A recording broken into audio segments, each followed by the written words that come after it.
सिर में मेरा भाई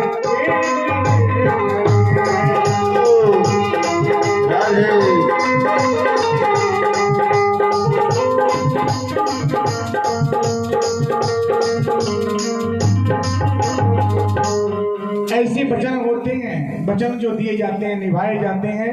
वचन को निभाना सीखिए। मैंने शब्द बोला, उसका प्रस्ताव भी रखे श्रीमद् भागवत कथा में। अब देखिए कथा वहीं पे है। अब आंगन में त्रिशूल आया, भगवान ने अपने त्रिशूल छोड़े। वेद व्यास जी अब आंगन में करे तो करे क्या, देखे क्या अपने दिव्य दृष्टि से एक ऐसा फल आएगा जिससे सृष्टि कल्याण करने वाला एक सुंदर बालक का जन्म होगा। ऐसे देखने के बाद चले गए। कुछ पल बीता, समय बीता, आए गर्भ के पास आकर बोले, अरे पुत्र न चढ़ जाओ, इतना समय हो गया है। कब तक? 1 साल हो गए, 2 साल हो गया। बोले पुत्र, बोले कि ना पिताश्री आप वचन दीजिए, आप वचन देंगे कि हम इस माया में नहीं रहना चाहते हैं। जब वचन देंगे तब हम निचड़ेंगे। पिता और पुत्र का मोह लग गया। अगर धृतराष्ट्र को माया नहीं होता तो कौरव और पांडव में युद्ध नहीं होता। धृतराष्ट्र चाहे होते थे तो कौरव और पांडव का युद्ध रोक सकते थे, लेकिन उन्होंने पुत्र मोह में आ गए कि भाई मेरा ज्येष्ठ पुत्र दुर्योधन है, कैसे बातों काटूं, कैसे बात छोड़ूं। वो पुत्र मोह था, तो मोह में न रहिए। ये माया सब कुछ रह जाएगा भैया, सब कुछ रह जाएगा। जाएगा तो जाएगा, सिर्फ आपका कर्म। उसके पीछे भागिए जिससे शरणागति होगा, उसके पीछे मत भागिए जिससे कुछ होने वाला नहीं है। उसके पीछे भागिए जिससे आपका गति और शरणागति दोनों हो। अब ऐसे बात आए, फिर से आए। 5 वर्ष बीत गए, कुछ साल और बीता, कुछ दिन और बीता। बीतने के बाद अब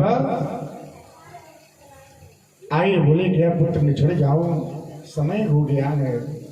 बोले पिताश्री आप वचन दीजिए, जब तक वचन नहीं देंगे तब तक हम जन्म लेने वाले नहीं हैं। वो माँ के गर्भ में दिव्य ज्ञान ले रहे थे, सारे ज्ञान माँ के गर्भ में है। सुनने के बाद चले गए। करे तो करे क्या? 10 बरस हो गए, 12 बरस बीत गए,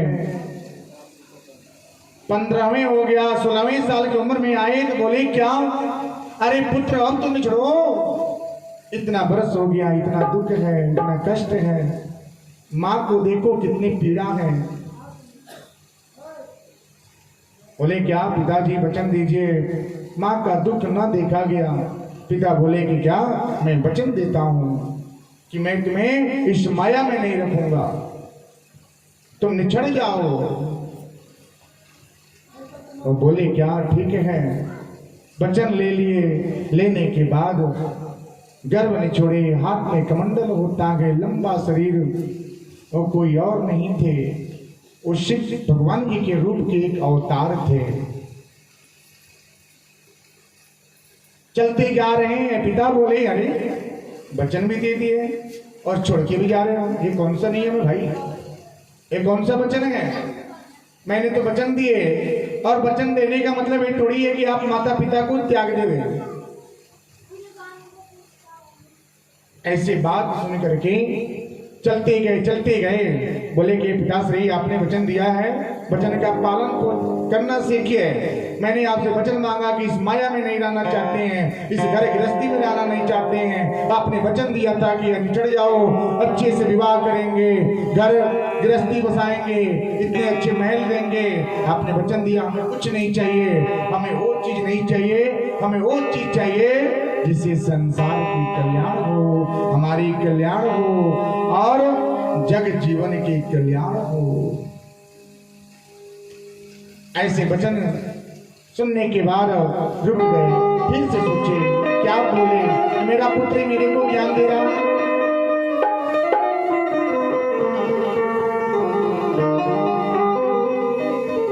मेरा पुत्र मेरे को ही ज्ञान दे रहा है, हमको ज्ञान दे रहा है भाई। फिर बोले ज्ञान कहीं से हो, चाहे छोटा हो या बड़ा हो। ज्ञान देखिए, ज्ञान छोटा या बड़ा नहीं होता। विद्वता की कोई पहचान नहीं होती, विद्वता की कोई आयु नहीं होता, ज्ञान की भी कोई आयु नहीं होती। ज्ञान चाहे छोटे से मिले या बड़े से मिले, उस ज्ञान को ग्रहण कर लेना चाहिए। उसमें तनिक भी बुराई नहीं है, तनिक भी अवगुण नहीं है। अगर आप के आगे अगर संकट है, एक बालक आ करके रोके, अरे तात श्री, अरे काका आगे क्या है, रास्ता बहुत खराब है, आपको करना चाहिए। आप बोलते हैं क्या, हटो मेरे रास्ते से, चला हमको ज्ञान दे रहे हैं, रास्ता खराब है या सही है, हम जाएंगे देखेंगे ना। ज्ञान कहीं से मिले उसे ग्रहण कीजिए, ग्रहण करने में ही भलाई है। ज्ञान छोटा हो या बड़ा हो, कभी कभी छोटे से ही बड़ा होता है। सुई कैसा होता है, सुई, अच्छा एक बात बताइए, सुई कैसा होता है, इतना बड़ा होता है ना सुई, लेकिन जब सुई जब इतने से बड़े कपड़े को बना सकता है, तो सोचिए इतने से चीज, इतना सा सुई जब इतने अच्छे अच्छे लाखों के कपड़े, महंगे कपड़े को बनाता है, उसमें गुण कितना है।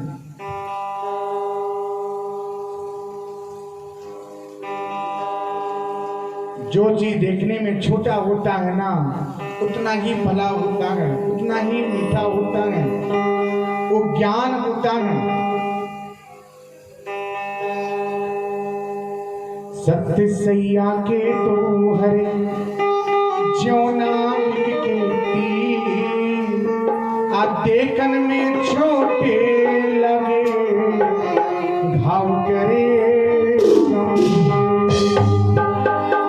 जो चीज छोटा है ना, उसको देखिए मत, बहुत ही ज्ञान है।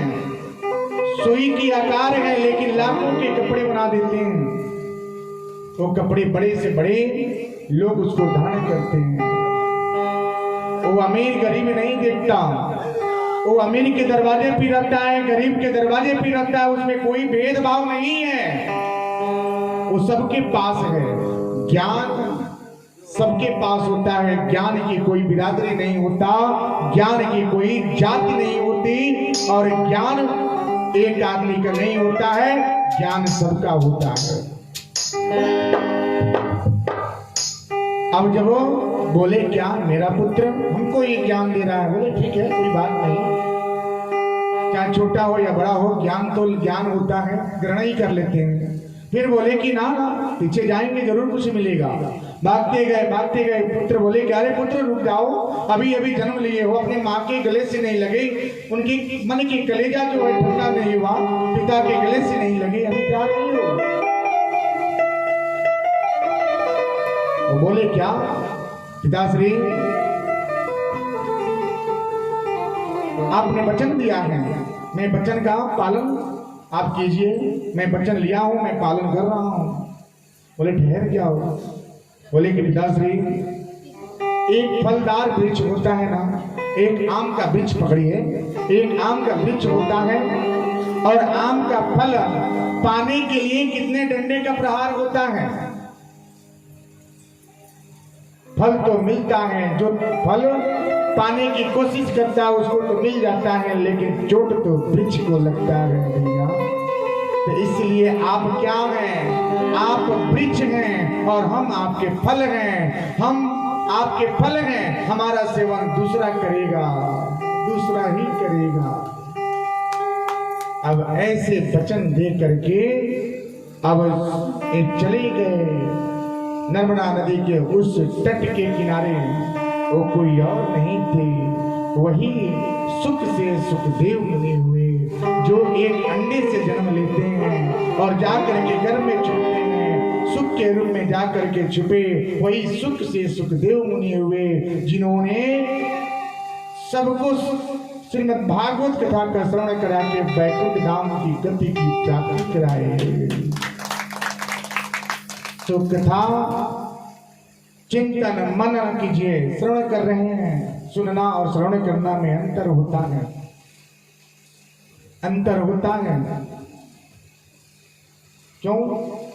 सुन लेना, सुन के यहीं पे छोड़ देना। श्रवण करना यानी कि मन में उसे पी जाना, उसे एक एक शब्द पी लीजिए। और जब आप रात को जब सोए जाए ना तो उसको चिंतन कीजिए, आज मैंने क्या सुना, कौन सी शब्द सुना, कौन सी प्रसंग सुना, उसके बारे में चिंतन मनन करेंगे तो आपका मन पवित्र होगा, आपके मन की मैल धुलेगी और मन में भगवत भगवान जी का आसन होगा और आसन से आपका जीवन होगा।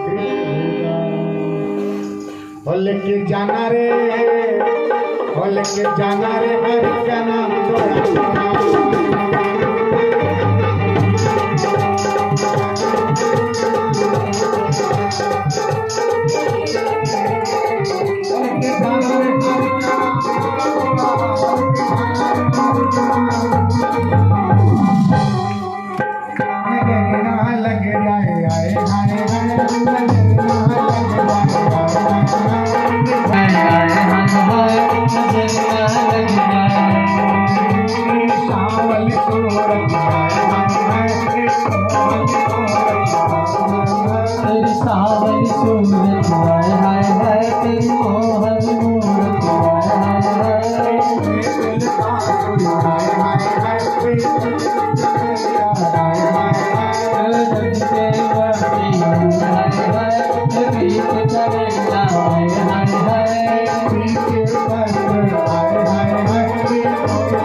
Bye.